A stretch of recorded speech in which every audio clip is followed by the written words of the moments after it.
I got the heart of a champion.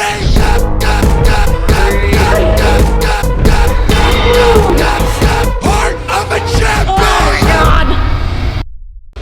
What's up, YouTube? I got a special guest here. Hey. Hey. Joe Bennett, hypertrophy coach. If you don't know him, he is the doctor of muscles. Right, sure. Yes. Your PhD in. Yeah. I gave that to myself. Yes. Yeah, not an actual PhD. In muscles. Yeah. I'm giving you that. Oh, thank you, sweet. The king. So he is going to put me through, you know, one of my favorite things to train is shoulders. It happens to be my specialty, but this guy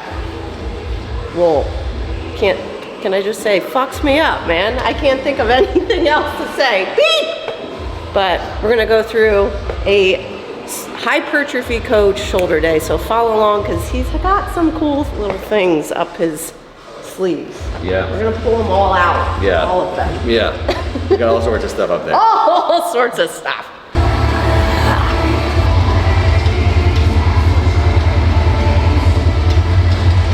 Dana was going, her balls were hitting together. Yeah, and she hates it when her balls hit together. I hate when my balls so hit. if you at home hate when your balls hit together on the cable machine, you put the carabiner over top of the ball.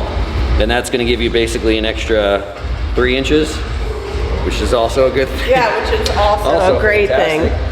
And so you guys will see when we play this back, we'll have an extra, between the 3 inches, we'll have an extra 6 inches, and the balls won't hit together anymore. So yeah, warming up, we'll do like, you know, whatever, 3-4 warm-up sets maybe, and then we'll just get to a top set where, honestly, whatever feels good. A little bit lower rep range first, so maybe for delts like 8 to 10 or something like that, and then we'll just do a couple working sets there. So let's kind of see how it goes. I'll probably do 2, and I'll make Dana do like 3 with like 27 drop sets. And because that's what Dana likes. Yeah. Yeah. But I don't like my balls touching. I don't like that.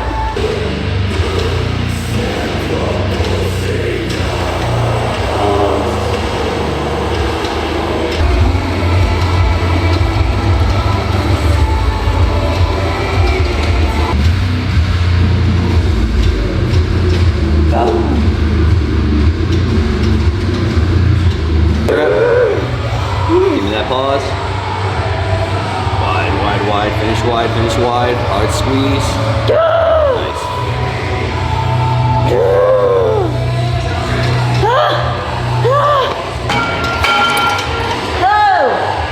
That's it.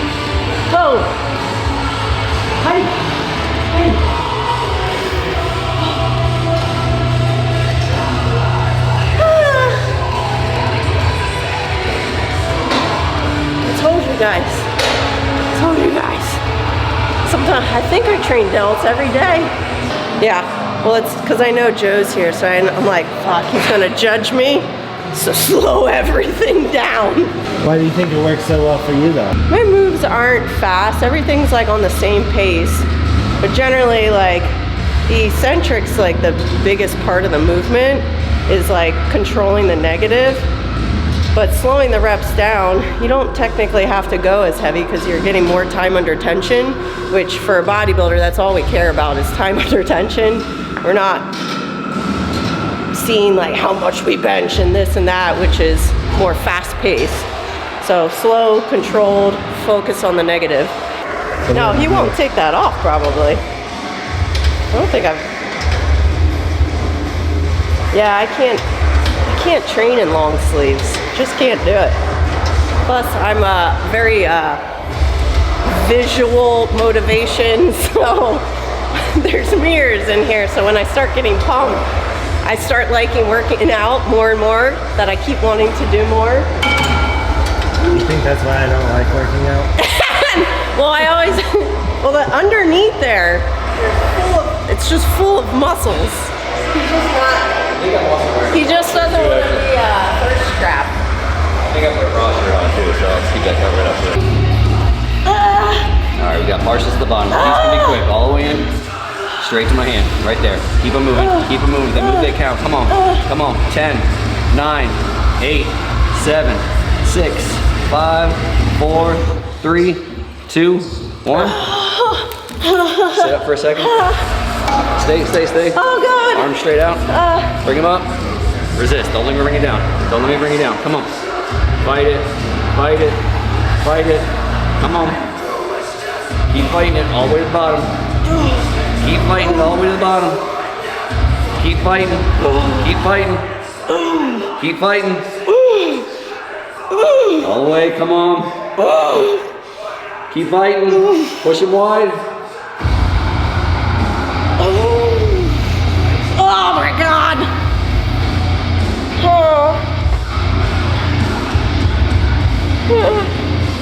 Weightlifting. Yeah. It's so fun. Good work, buddy. Raise your hand if you're having fun.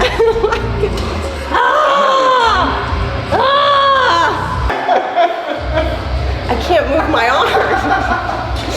We have another special guest, if you guys don't know, Charlie Hustle. They have a, this is where you shamelessly plug yourselves. Yeah, you jump in. We're in.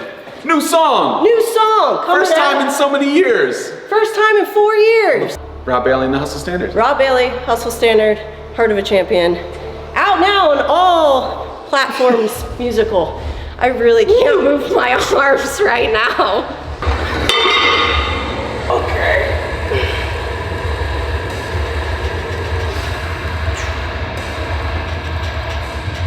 Some people are like, oh, your back should be flat against this. Yeah.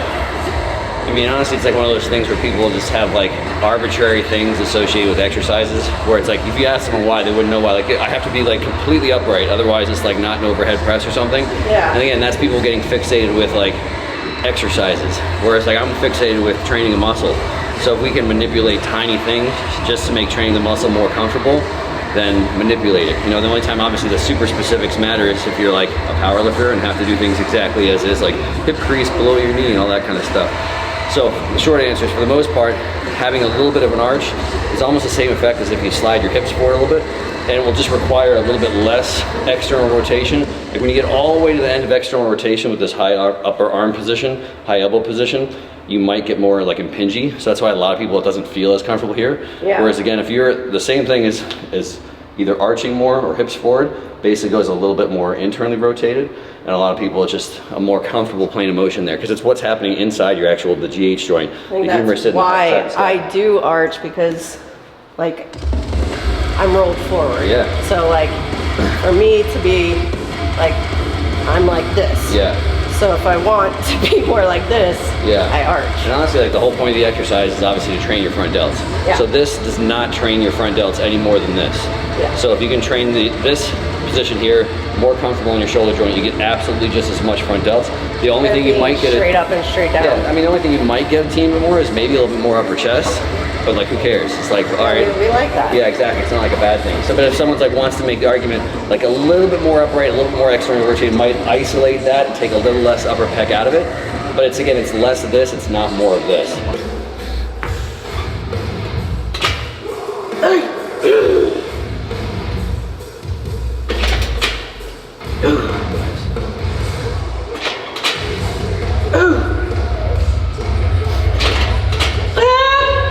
All right, now come on. Yeah, come on. Let's go over here. Come on, let's go. I don't think I'm doing anything. What is that one? Oh my I God. don't want to throw over there. Yeah, there you go. You got it? Yeah, that's good right there. And have him go 2 more forward. Forward. There you go, right there. Very nice, slow. Oh. Hey. Hey. Huh? Yep. My arms hurt. We got dumbbell flies. Then we got a chest supported cable rear delt fly. What is your, as a hypertrophy coach, what's the best rep range for hypertrophy? Whatever you like best. But the asterisk is, if you don't care, I think lower to moderate's probably a little bit better. So maybe anywhere as low as like 5 to 10, 5 to 12. Just because I could make the argument, lower reps probably have the same stimulus as higher reps, but there's probably a little less fatigue. So again, if you don't care and you just want what's gonna help me grow the best and recover the best, probably like moderate to lower rep ranges I think work a little bit better. That being said, the difference is still nominal, and if you're someone like Dana that loves kind of a higher volume training, murdering yourself, you enjoy higher reps, you enjoy that, that's fine as well too. So it's negligible, this idea of what's the perfect on paper, but also what do you enjoy. And if you're a human watching this and not a robot that just wants to train perfect for hypertrophy, you can balance the two.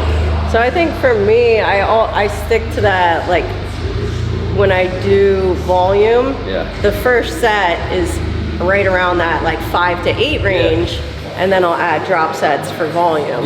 So I'm still getting like those heavy sets, and then I like volume on top. Drop sets are my thing. They're my thug fizzle. I've got the heart of a champion.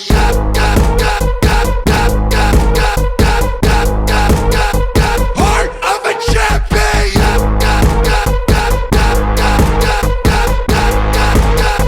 Heart of a champion. You want to be at the top, right? And that's what you have, boy. You got those strong eyes that lock in, that don't get distracted. It's called focus. It's called a fucking goal. You know what you're doing. Unstoppable. You know where you want to be, boy. Let's go. Lungs of a lion. Breath of a beast. Move like fire. Destroy and repeat. I can feel it ripping out of my skin. Fuck around and find out. I got the heart of a champion.